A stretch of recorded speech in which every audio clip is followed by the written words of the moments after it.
Hello students, so today we will do exercise 12.1 question number 4th. The fourth question का first part क्या है 8 raised to the power minus 1 into 5 raised to the power 3 upon 2 raised to the power minus 4. तो जो भी ऐसे question होंगे first of all जो ये नेगेटिव पावर्स होंगे हम उसे पॉजिटिव करते हैं। अब वो कैसे करते होते हैं रेसिप्रोकल लेके। अब अगर 8 की पावर माइनस 1 है तो 8 का क्या ले लेंगे रेसिप्रोकल। तो 8 यहाँ पर न्यूमरेटर में वो कहाँ आ जाएगा डिनोमिनेटर में। जब डिनोमिनेटर में आ जाएगा तो माइनस 1 क्या हो जाएगा +1। सेम वे यहाँ पे 2 की पावर -4 है। अब यहाँ पे जो -4 है अगर मैं इसे न्यूमरेटर में ले जाऊंगी 2 का रेसिप्रोकल यहाँ पे 2 डिनोमिनेटर में ना इसका रेसिप्रोकल क्या होगा 2 ऊपर चला जाएगा तो ये क्या हो जाएगा 2 रेज़ टू द पावर 4। ठीक है यहाँ पे -4 था जब 2 को ऊपर लेके वो 4 हो गया। अब इसे सिंपली सॉल्व कर सकते हैं। यहाँ पे 2 रेज़ टू द पावर 4 है इसका मतलब क्या है कि 2 को हम 4 टाइम मल्टीप्लाई करेंगे। 5 रेज़ टू द पावर 3 का मतलब उसे 3 टाइम मल्टीप्लाई करेंगे।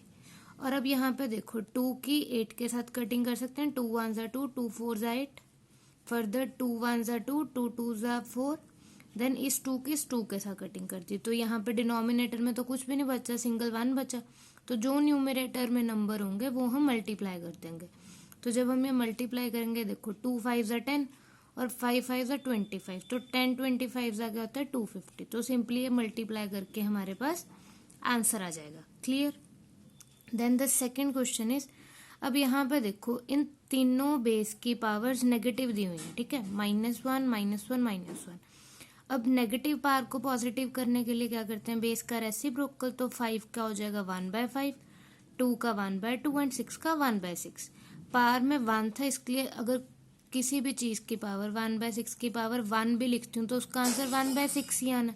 तो यहाँ पे मैंने पावर मेंशन नहीं की तो सिंपली अब इनके न्यूमरेटर मल्टीप्लाई कर देंगे तो 1 1 ज़ा 1 एंड 5 2 ज़ा 10 10 6 ज़ा 60। तो मेरे पास आंसर क्या आ जाएगा 1/60। Clear. Then the fifth question. अब फिफ्थ क्वेश्चन में कहा है find value of m for which 5 raise to the power m divided by 5 raise to the power -3 equals to 5 raise to the power 5। कि आपको ये क्वेश्चन दिया हुआ है और आपने m की वैल्यू निकालनी है। ठीक है अब m की वैल्यू निकालने के लिए पहले तो हम जो एक्सपोनेंट एंड पावर की हमने प्रॉपर्टीज पढ़ी थी वो अप्लाई करेंगे। सी अब जैसे जो ये लेफ्ट हैंड साइड है यहाँ पे बेस सेम है 5 5 और पावर डिफरेंट और बीच में क्या साइन है डिवाइड। हमें पता है जब बेस सेम हो और बीच में डिवाइड हो तो पावर्स क्या हो जाती हैं माइनस हो जाती हैं। इसका मतलब ये जो दो पावर्स हैं ये भी क्या हो जाएंगे minus. That means m minus और -3। ये माइनस क्यों आया क्योंकि यहाँ पे बेस सेम था और बीच में डिवाइड था। क्लियर। अब माइनस माइनस क्या होता है प्लस। इसका मतलब क्या आ जाएगा 5m + 3 equals to 5 raise to power 5। अब यहाँ तक हो गया। अब यहाँ पे देखो this side equals to this side दिया हुआ है। इन दोनों का बेस सेम है। अगर ये दोनों साइड सेम है और बेस भी सेम है इसका मतलब जो पावर होगी वो भी सेम होगी तभी आंसर सेम आएगा। अगर बेस सेम है तो पावर भी सेम होनी चाहिए तभी इक्वल आंसर आएगा ना same answer. That means power must be equal. That means m + 3 equals to 5 होना चाहिए। तो ये आ गया m + 3 इक्वल्स टू 5। अब m की वैल्यू फाइंड आउट करनी है तो +3 राइट साइड पर जाके क्या हो जाएगा माइनस। तो 5 - 3 क्या आ गया 2। तो मेरे पास m की वैल्यू क्या आ गई 2। Clear. Then the sixth question. अब सिक्स्थ क्वेश्चन में क्या दिया हुआ है। अब सिमिलरली यहाँ पे ब्रैकेट है उसकी पावर -1 है तो पहले तो हम ब्रैकेट को सॉल्व करेंगे। ठीक है अब 1/3 की पावर -1 है तो उसका रेसिप्रोकल करेंगे वो 1/3 का रेसिप्रोकल क्या होगा 3। 1/3 का रेसिप्रोकल हो गया 3 और 1/4 की पावर भी नेगेटिव है तो 1/4 का क्या ले लेंगे रेसिप्रोकल तो वो क्या आ जाएगा 4। यहाँ तक हो गया।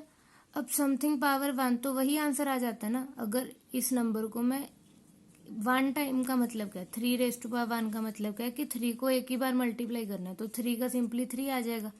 तो ये हो गया 3 - 4 रेज़ टू द पावर -1। अभी मैंने इस -1 को नहीं टच किया। ठीक है तो प्लस माइनस क्या होता है माइनस। अब 4 में से 3 माइनस कर देंगे तो 1 आ जाएगा।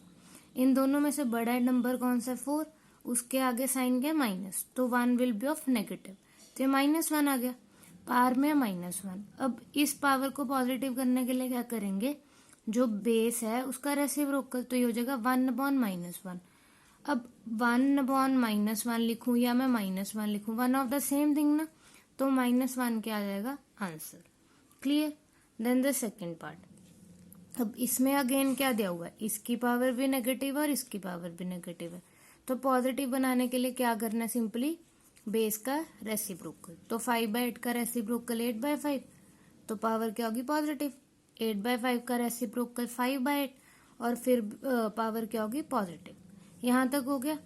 अब यहाँ पे ध्यान से देखना, अब यहाँ पे जो 8/5 पावर 7 है, इसका मतलब क्या है कि 8 की पावर भी 7 और 5 की पावर भी 7 है, तो मैं इसे सेपरेट लिख सकती हूँ ना। तो मैंने यहाँ पे यही किया, 8 raised to the power 7 divided by 5 raised to the power 7 multiply by same 5 raised to the power 4 divided by 8 raised to the power 4। यहाँ तक हो गया। अब यहाँ पे देखो, यहाँ न्यूमरेटर में 8 पड़ा है, यहाँ पे डिनोमिनेटर में 8 पड़ा है, ठीक है।